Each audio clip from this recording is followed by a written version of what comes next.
తిరుపతి జిల్లా సచ్చివేడు నియోజకవర్గం పాతపాలెం సమీపంలోని ఓలూరు రాయల చెరువుకు గండిపడి ముంపునకు గురైన గ్రామాల ప్రజలకు ప్రభుత్వం అండగా ఉంటుందని జిల్లా కలెక్టర్ భరోసా కల్పించారు. గండిపడిన ఓలూరు రాయల చెరువు ప్రాంతాల్లో ప్రజాప్రతినిధులు, జిల్లా అధికారులు పర్యటించారు. బాధితులకు నిత్యావసరాలు, దుప్పట్లు తక్షణ సహాయం కింద 3000 నగదు అందజేశారు. ప్రజలెవరూ అధైర్యపడొద్దని, ప్రభుత్వం అండగా ఉంటుందని కలెక్టర్ వెంకటేశ్వర్ భరోసా కల్పించారు. ముఖ్యమంత్రి చంద్రబాబు సూచనలతో వేగంగా సహాయ చర్యలు చేపట్టినట్లు తెలిపారు. వరద వల్ల నష్టపోయిన ప్రతి ఒక్కరికి పరిహారం అందజేస్తామని చెప్పారు.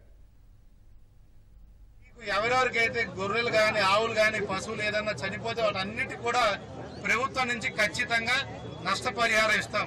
ఒక మేకకు గాని, గొర్రెకు గాని 7,500, ఒక ఆవుకి 40,000, ఒక గేదెకి 50,000 లెక్కన ప్రభుత్వం నుంచి నష్టపరిహారం ఖచ్చితంగా మీ అందరికి ఇస్తాము.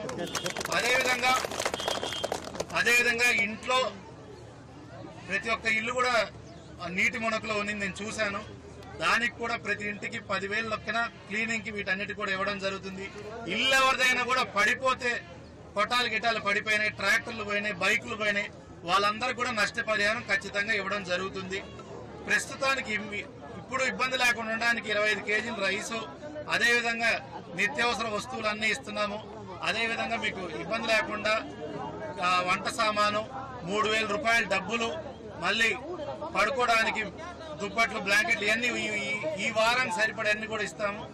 మీరందరూ కూడా మీకు జరిగిన నష్టానికి గౌరవ ముఖ్యమంత్రి కూడా నిన్న మాతో మాట్లాడడం జరిగింది. అందరినీ వెళ్లి వెంటనే తక్షణం మీకు అందరికి సహాయం చేయమన్నారు. అదేవిధంగా దీన్నే ఒక అదునుగా తీసుకొని ఒక మంచి మోడల్ ఎస్టీ కాలనీ కూడా చాలా మంది అడిగారు, వేరే చోట ఇంటి స్థలాలు ఇవ్వమని. ఖచ్చితంగా అందరికి కూడా ఇంటి స్థలాలు ఇస్తాం, ఇల్లు కూడా శాంక్షన్ చేస్తాం. ఎవరు కూడా భయపడొద్దు, కంగారు పడొద్దు. అందరూ కూడా ప్రభుత్వం మీకోసం ఎప్పుడు కూడా ఆదుకుంటది. ఎటువంటి ఇబ్బంది పడొద్దు, అందరం కూడా కలిసి దీని నుంచి బయటపడతాం. ఎవరు కూడా బాధపడద్దు, ఐదారైపోవద్దు.